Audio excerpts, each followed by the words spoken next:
Welcome to the next episode of Purposely. Today, I'd love to introduce to you Terri Rule. Welcome, Terri. Thanks, Emily. Thanks for having me. No problems. Now, the sound was absolutely perfect until we just started then, and then it went all crackly. But anyway, sorry. Hopefully it doesn't do that again, but that's all good. So I have known Terri, I was just thinking about it before, for 17 years. Is it that long? Yep. I feel really old, but 17 years ago, I lived in Adelaide for work. I worked at Holden and I met Terri. Wow. Because in Adelaide, once you meet some people, you pretty much know the entire young fraternity of Adelaide. So I did feel like I knew everyone, but I was lucky enough to have met Terri and we've stayed in contact ever since. And I can't wait to hear your story because, I've been watching you from afar now that I don't live in Adelaide. But Terri has a lot's changed in 17 years. So I cannot wait to share your story because you're an amazing woman. You've got two businesses that you run. You've got an event business. You've got an Arbonne business, which I'm a frequent patron of. I love Arbonne stuff. Thank you for that little gift you sent me too. I never said thank you, but thank you very much. I used that serum and stuff. But anyway. Good. Lockdown gifts go a very long way, I think. It was a rough time for you guys over there. It has. So that gave me a little buck up. Good. But welcome. I guess the first question I like to ask everyone is if you were at a barbecue or a dinner party and someone said, "Oh, g'day, Terri, nice to meet you," how would you explain what you do? Because you do so many things. A lot. How do you explain it without confusing people? Oh, the elevator pitch. Right. Well, hi, I'm Terri. Nice to meet you at this barbecue, Emily.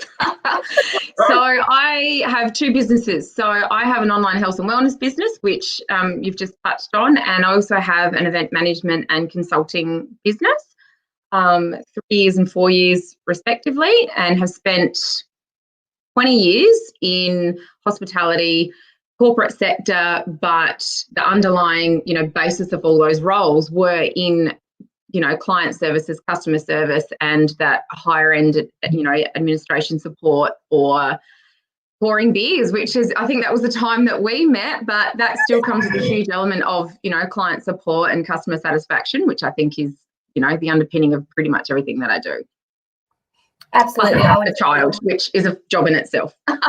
You're also a single mum, so that's an amazing feat. Not easy, but you seem to do it pretty well, I would say.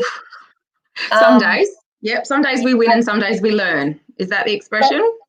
Exactly. I love that. So let's go back because we were just talking about something really cool before we went live. Yeah. Whilst I was eating my chickpeas. So you've always been really driven and goal oriented. Yes. And you recently sold a house, but you bought your first house when you were 24, did you say? 25. Yep. Just 25. So I'm only 27 now though, Emily. Oh wow. Well, there we go. Yeah, me That's too. A lot. 27. Yeah. I loved being 27. I was 27 when I was living in Adelaide. That was literally the best year of my life. Well, no wonder. Yeah, exactly. Let's go back to the start of your story and just hear a little bit about maybe your early years and how that shaped the person that you are, because you are very driven, you're very goal-oriented, you're a people person. So let's hear the story behind the story and then we can get into what you're doing now. Yeah, sure. You can go as deep as you want. You can go as far back as you want. You can go back to when you're a kid. Let's hear. Are we getting into the vortex? Because if we're getting deep, we're going deep. Yeah, I love it. I love it. So it's interesting because when we talk about, how far you want to go back and we talk about that customer service and people person, my poor parents, I don't think really knew what to do with me. I was the most upstart little ball of energy as a kid, and I was the one running around at the age of 3 or 4 or whatever age I was at our local community sports club. I'm originally from the country, which is a great foundation for any child growing up. But I was one running around trying to get behind the bar to serve people cans of Coke and packets of chips and cleaning up the tables at night time, just because I was bored and, you know, that's just what I wanted to do. And I'd be wiping down tables at the local footy club on a Thursday night after training at age whatever it was, 8 or 9 or 10. But I didn't think anything of it. It was just people need help and, you know, this brings joy. And, you know, at that age, you don't really know. But I think, you know, you then fast forward 20 odd years and you look back and you're like, wow, that actually started really early. So I grew up in a very small country town and love the town. My half of my family is still there, which is amazing. The other half lives up in Queensland now. So kind of get the best of both worlds. What town did you grow up with in South Australia, though? Which one is it? Well, we're from property in between a couple of towns. So the main little town I grew up is Smoky Bay. So a big shout out to the 200 people from Smoky Bay that live there now. So it's a very small little seaside town, farming community, agriculture, aquaculture, oysters, fishing, you know, sheep, wheat, oats, barley. And then there's Sejuna's the closest town, which is about half an hour away. You can fly in and out from Adelaide to Sejuna. There's only one airline that goes there. Otherwise, it's a nice little 8.5-hour drive straight across. So the best way I used to describe it to people that didn't know, our house was roughly between Adelaide and the WA border, roughly. Yeah.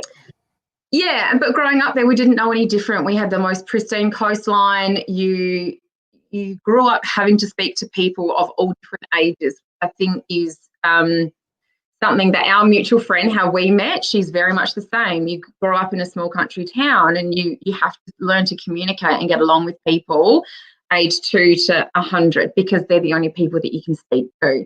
There were 60 children in my local school. There were 4 kids in my year 12 class. So, wow.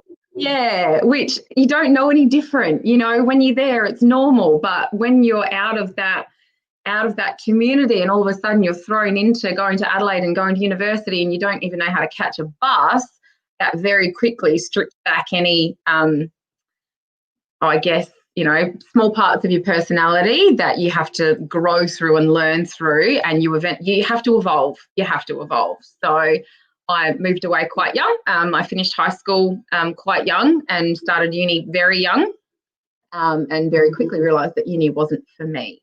So, yeah, fast forward and did all the things that I think young people do when they first move from the country into the big smoke. And, you know, I think flexed a lot of rules that weren't obviously in place when I moved to Adelaide, that they were when you're living at home with your parents when you're 16. I moved out very young and started uni very young. But I think that moral compass and the way that you are raised and the culture and the community and how you are raised, at the end of the day, you come back to that. So I was having this discussion with someone, I think only on the weekend, of, you know, nice shiny things are really bright to go and have a look at. We go and look at these things and we decide maybe that's actually not for us and that's not the path that I want to go down. So there was a good 5 years of probably exploration. Emily, is that the right way to describe it? That's probably around the time I met you. Yes, I remember meeting you, and you were a lot younger than me, and you were just like this little ball of energy, and I just loved you. You were so fun and kind of innocent. But I love people from the country because they're just so honest, and you know, my dad would say there's no shit about them, you know. Yeah, it is like what you see is generally what you get. Absolutely. So that's my favourite thing about people from the country. So what did you end up studying, though? What did you think you wanted to do?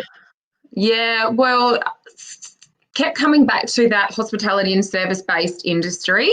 I ended up going to TAFE and did a hospitality management diploma, which was great. Fell into a corporate job. After a while, I was working nightclubs and bars and restaurants. I'd started working in my local Foodland, I think, when I was 13 or 14 back in the country, moved into the pub pretty quickly, you know, working in the kitchen at 15. So by the time I got to 21, I think I was, or 2021, I've been doing it for 7 or 8 years and I'd actually had enough. So it sounds strange at that age to think I needed a break, but fell into a corporate job and went into commercial construction of all things, but it was still in that service-based role. And they gave me the most ridiculously incredible opportunity. So ended up working for Badge Constructions. They're, one of I think they're still the largest privately owned commercial construction company in South Australia. And at the tender age of 20, they actually offered me the office manager role after my line manager, she moved on. And it was one of those big moments in life where I sat back and thought, I can't do that. I'm 20. I have no idea what I'm doing.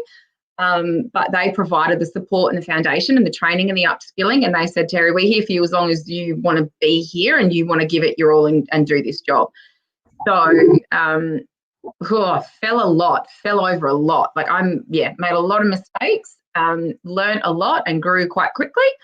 And just will always be very grateful to them because I learned all about people and leadership and, risk and business and all the things that come working in a job and in a career like that. And that started at 20. So very grateful to them. I'm still keeping contact with a few people from there. And when I was 25, I decided that perhaps it was maybe time to just do something a bit smarter with my money rather than hanging out at the local. And I was still working 2 jobs at that point.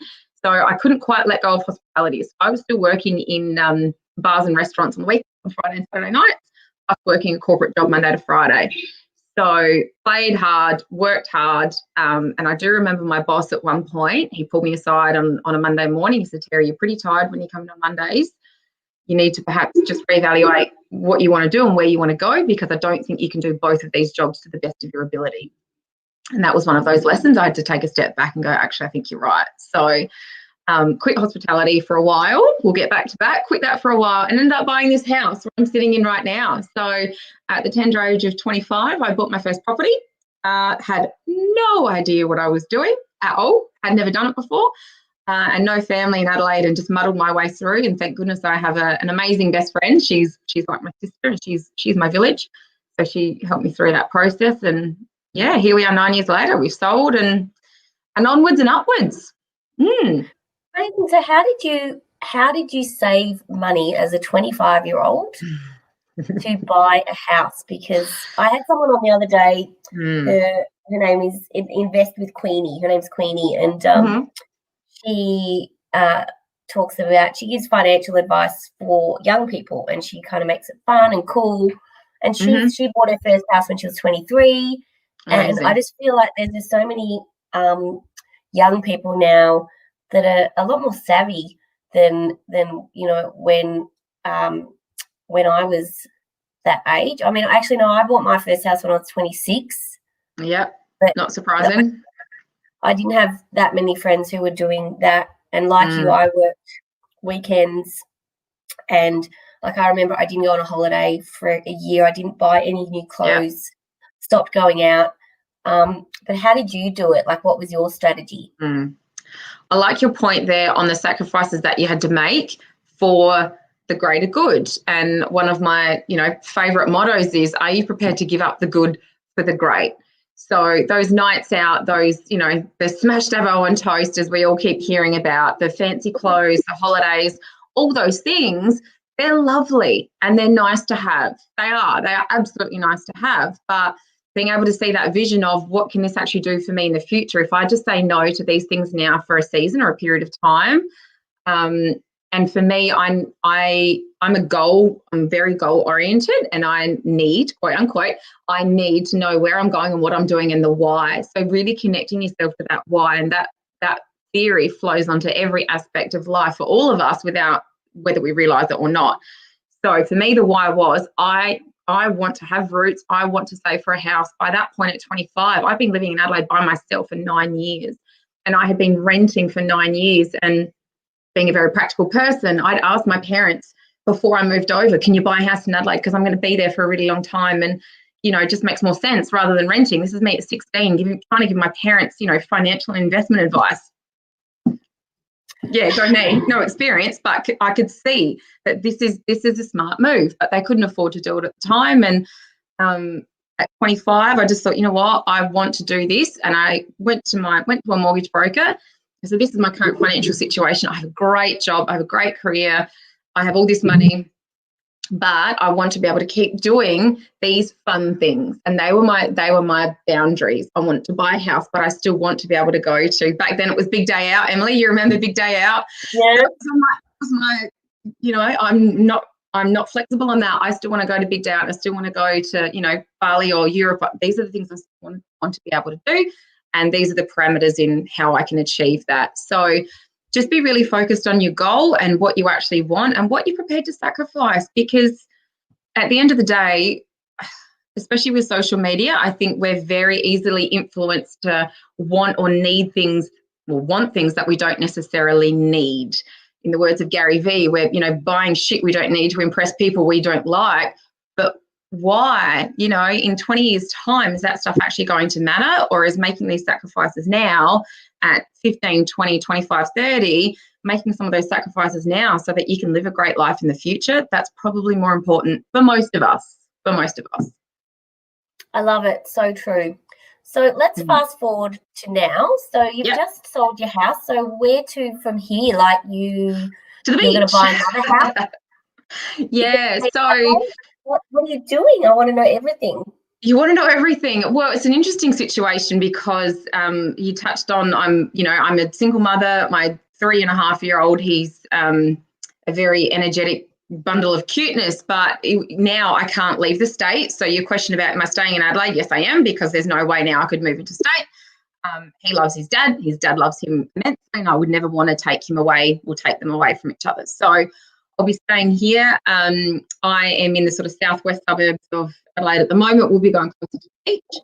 And from there on in, it is just focusing on setting us up. And I think you said to go deep, so we might as well talk about this now, because I've been having these discussions a lot lately of, when my son's dad and I separated, it's been 2.5 years now, it was a really hard time, and I'm not going to sugarcoat that. So I started my event management business, had a career, so we left corporate, let's go back, right? So I left the construction company, went back into hospitality because I missed it and that was my passion.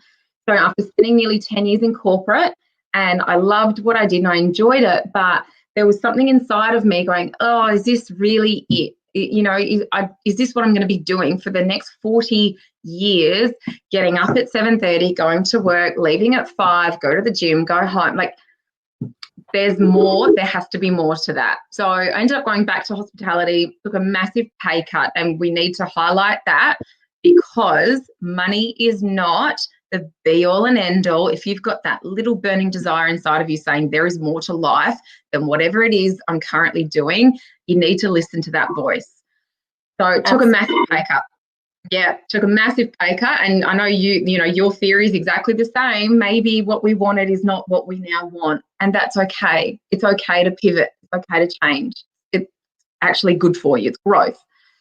So went back to hospitality, did that for a couple of years, and then decided I could be overworked and underpaid on my own time. So I thought at 29, I'm going to go and start a business. So started my business. Did not know that in my last week of full-time work that my partner and I actually conceived our child.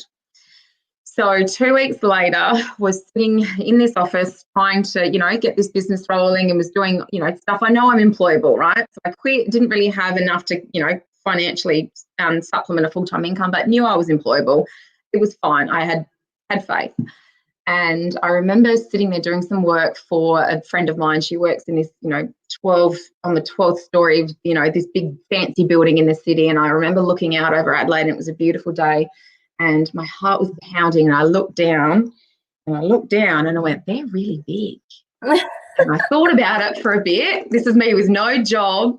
I just started a business 2 weeks in, and I looked down and I went, they're really big. And I thought about it for a minute, and I went, I'm pregnant. And I sat there in this little office, and I just broke out in a sweat, and I sat there. And at the end of the day, I packed up my stuff and I went home, and I ignored it. I ignored it for a week because I didn't want to know, and I wasn't ready to process. Denial. Yeah. So had the business, ended up, and again, had to pivot. It was, okay, the circumstances and the goalposts have changed. Now what do we do? How do I make this work? love my event business, worked with some great clients, did some great events. We worked in all sorts of hospitality and pubs and surf clubs, private events, weddings. Loved it. And it was back in doing what I loved, which just brings joy, and, you know, wasn't earning the corporate income that I was before. And I was actually okay with that. I was really okay with that. So then fast forward, and you've had a child, so you know, so then fast forward, and mine wasn't planned. So it was time for me to go back to work after he was born. And again, the goalposts had changed. I didn't want to go back to work. I didn't want to be leaving him at, you know, financially at 4 months old. I needed to go back to work. And I was sitting here and my heart just broke at the thought of having to send him back to care. And I will send him to care. And I remember this moment, and it's those moments you'll never forget in your life. And my fiance was my fiance by that point. My fiance got out the shower, and he was working 6 days a week to make ends meet so that I didn't have to go back to work. Night shift, so I was home by myself, you know, 16 hours a day with this small baby. And he got out the shower, and we were both broken. The baby bubble had burst. You know, the visitors had stopped coming. Like, it was that moment, and he came out, and we were both broken, and the baby's screaming. And I just looked at him. I said, there has to be more for life than this. I'm not doing this every day. I'm not. So the universe delivers what you need. And the next time someone asked me to take a look at this online health and wellness business that she'd been asking me for 1.5 years, and I kept saying no because I didn't need it and it wasn't for me. I wasn't one of those crazy people. I ended up hearing a presentation and, you know, spoke to a couple of other people in the business, and I came home and told my fiance I was starting another business, and he thought I had lost the plot. So that was 3 years ago, and life is unrecognisable in every sense of the word. Yeah, a lot's changed. So unfortunately, he and I separated a year after that, and it was a really hard time. And trying to split your time between work and paying the bills. And my biggest thing was I didn't want to lose the house. I didn't want to sell the house, and that was my goal. Also never wanted to live on credit. And I think that's a really important thing that you've probably touched on with a lot of your guests before, is living on credit and living a life that you actually can't afford to buy things that you might not actually need. I did without. And it's an ego adjustment, I think, is probably the right expression. Learning to live without, of you actually don't need that new top. You actually don't need that new pair of shoes, and your fancy holidays aren't to Europe anymore, Terry. You know, my passport is, you know, ridiculous. That thing hasn't been used for 4 years until this year, and I booked and then it got cancelled, but we won't get into that. But, you know, it's an adjustment. It's a lifestyle adjustment. It's a, you know, it's an ego adjustment. You have to change. So we've done the hard yards and have worked and have sacrificed, and now we're at a point, the house is been renovated, we've sold, business is great, we've got some great clients on the books. The online business is incredible, and that side gives me the community and the personal development and the culture, and just that sense of belief that I've never had from any other boss or business ever before. So 2021's been great, and 2020's been great, and 21 is going to be amazing. That's awesome. Well, it's good to hear somebody had a good 2020. Yeah, sorry guys. 2020's been great. Good. No, it's awesome that you've used 2020 to propel yourself forward. That's amazing. So where to from here? What does the future look like? What's your goal for the future? Like, where do you want to be in 5 years' time?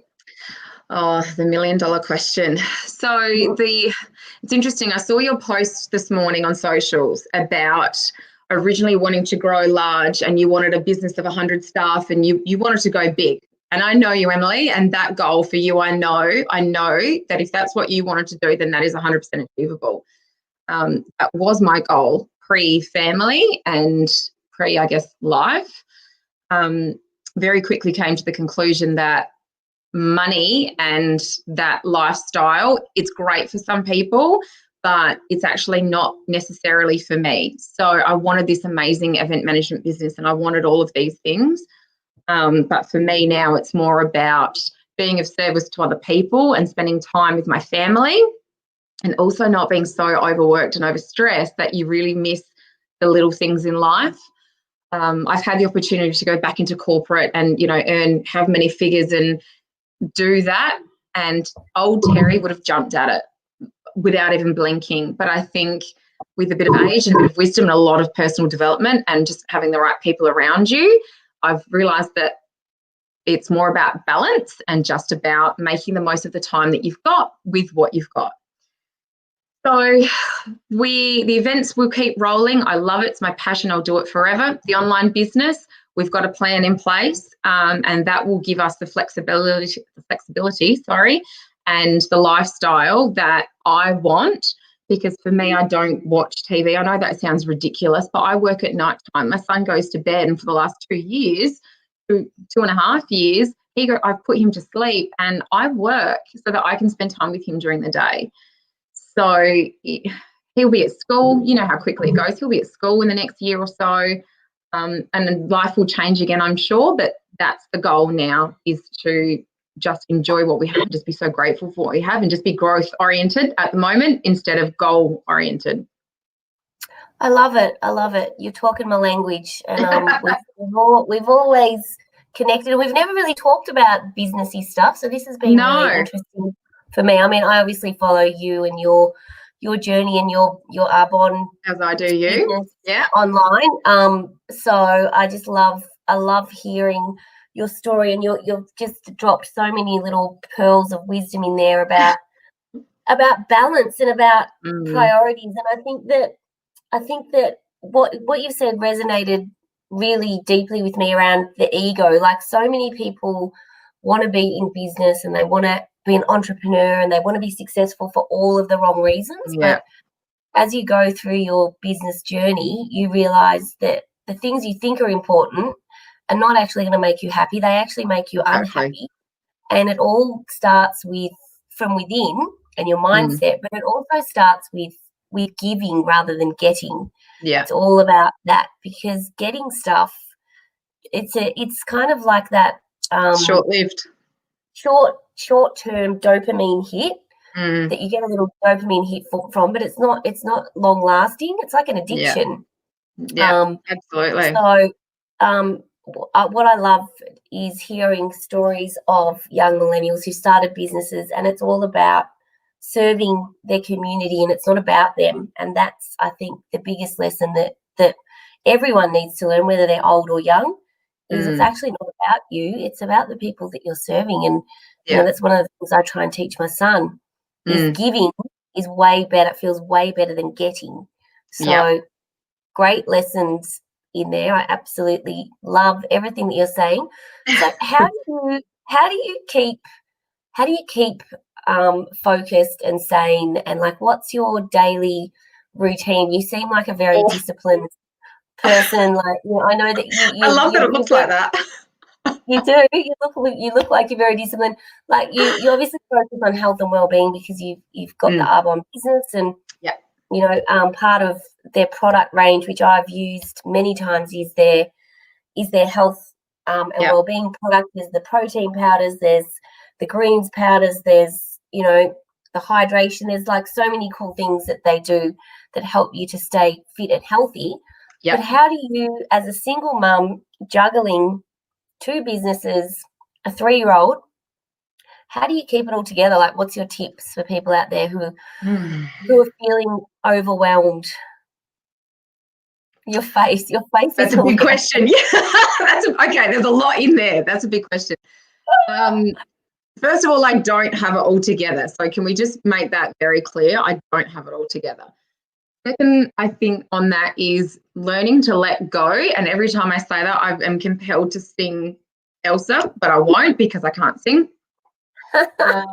My house is nowhere near what the standard or the level or the, you know, the aesthetics of what I wanted 5-10 years ago, and I've had to let that go. You know, it's not what I wanted. It was a season, and I had to make peace with that. Of, this is just a season. This is not the forever place. Just be grateful for where you are and what it's provided you.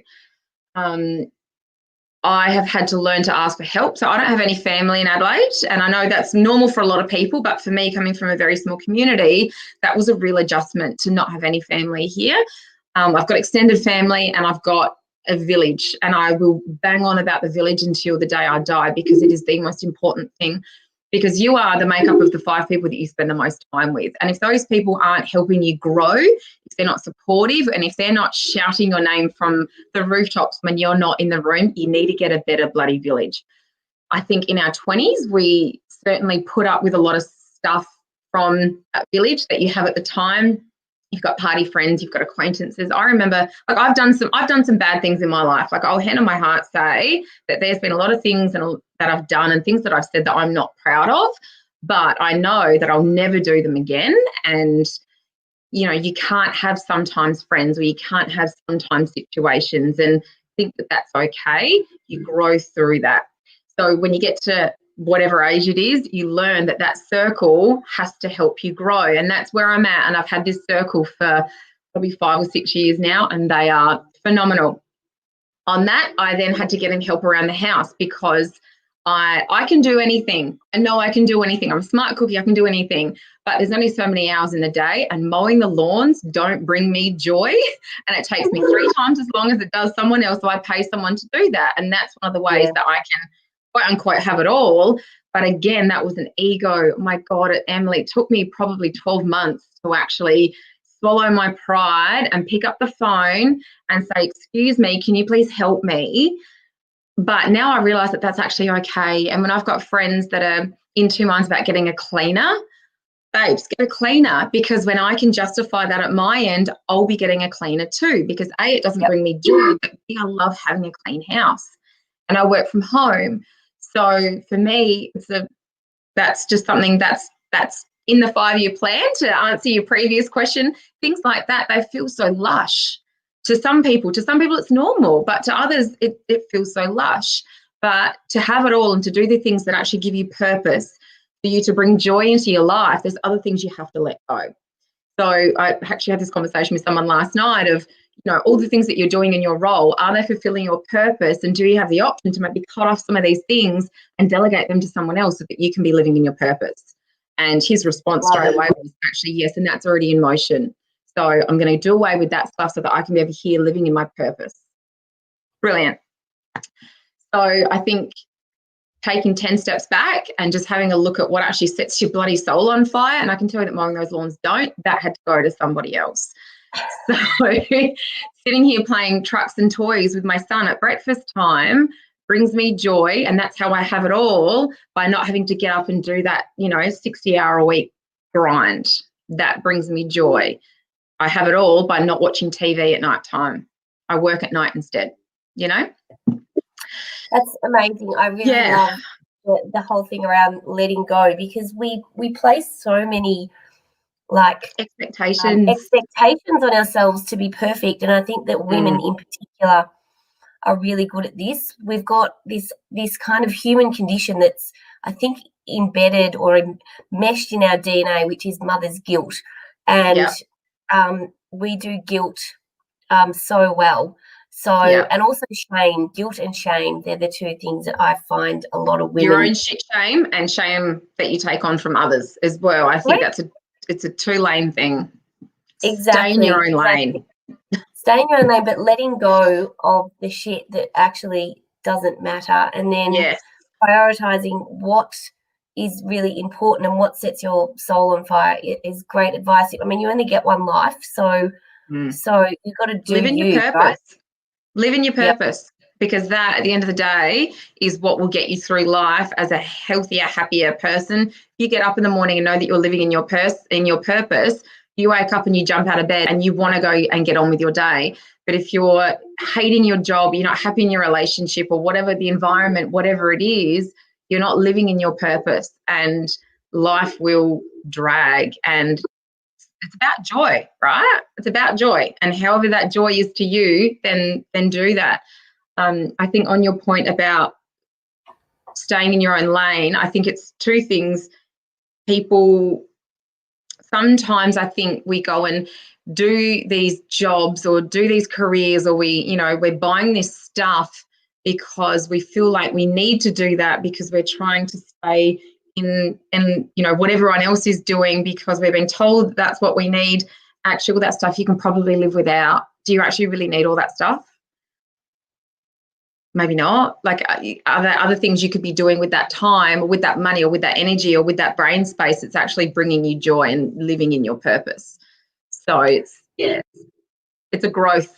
It's very much a growth thing. Good luck. If anyone masters it, let me know. I think that growth is eternal. Like, the day I stop growing is the day that I die. I think that it's that growth mindset, like adopting that growth mindset and continually seeking to be better and learn more. And I know that you are really into that, and you're into self-development. So I've just got one more question for you. Yes.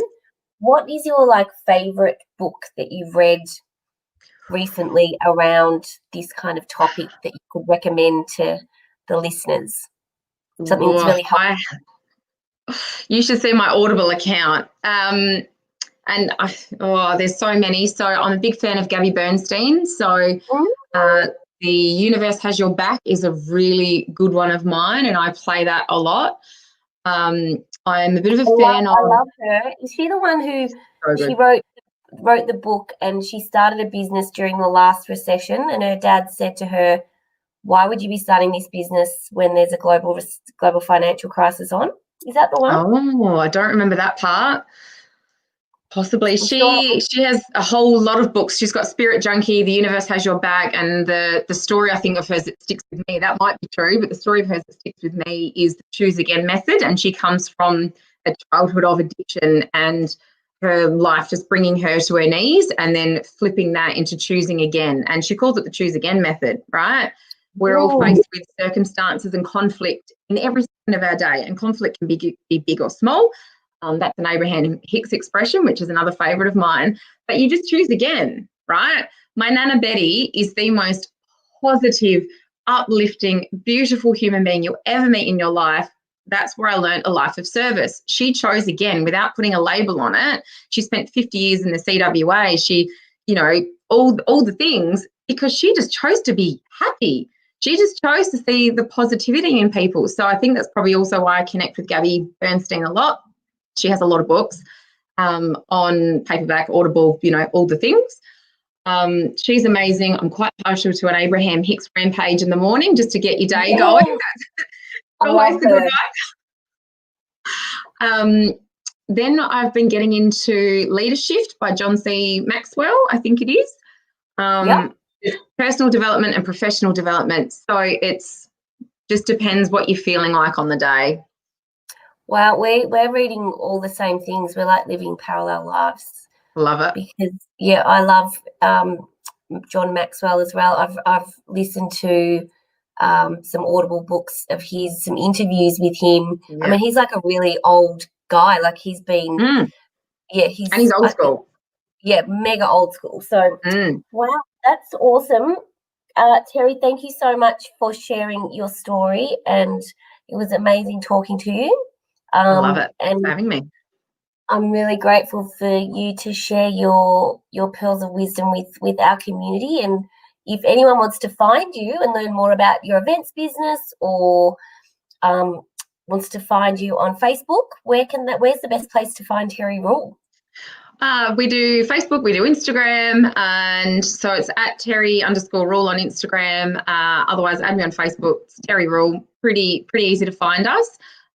Rule & Co, the event business, is on web and Facebook as well. And I'll be quite honest, we're not very active on there because we just don't need to be. That's not the driver anymore, and it's a great place to be. So Instagram's probably the best place. So look forward to connecting with you all then. And thanks so much for having me, Em. I've really enjoyed it. No problems. It was awesome to speak to you. So we'll share Terri's handles when we publish the episode. Thanks for listening, and I hope everyone has a great day.